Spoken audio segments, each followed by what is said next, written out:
মক্কার তরুণ ছাগল পালতো মুশরিকের বিশ্বনবী আর আবু বকর রাদিয়াল্লাহু তাআলা আনহু একবার গেলেন। বিশ্বনবী বলেন, আমি খুব ক্ষুধার্ত, তোমার কাছে কি দুধ আছে ছাগলের? আব্দুল্লাহ ইবনে মাসউদ বলে, আছে, কিন্তু এটা আমার মালিকের, আমি তো দরদ দেখাই আমার মালিকের দুধ আপনি পথিক, আপনারে দিতে পারি না।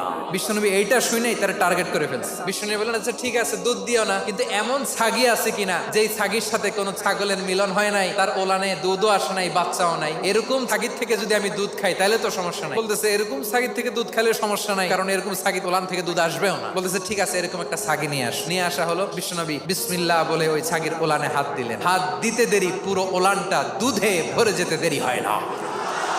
বিশ্বনবী আর আবু বকর রাদিয়াল্লাহু তাআলা আনহু দহন করে পেট ভরে খেলেন। এই দৃশ্য আব্দুল্লাহ ইবনে মাসউদের হৃদয়ে দাগ কাটলো। এই মুজিজা দেখে তিনি বললেন, আশহাদু আল্লা ইলাহা ইল্লাল্লাহ। ওনাকে টার্গেট করে বিশ্বনবী দেখলেন এমন ইন্টেলেকচুয়াল ব্রেন, উনি সূক্ষ্ম সূক্ষ্ম জিনিস বুঝে বেশি, ফিকহি জ্ঞান ওনার মধ্যে বেশি। বিশ্বনবী ওনাকে কোরআনের জ্ঞান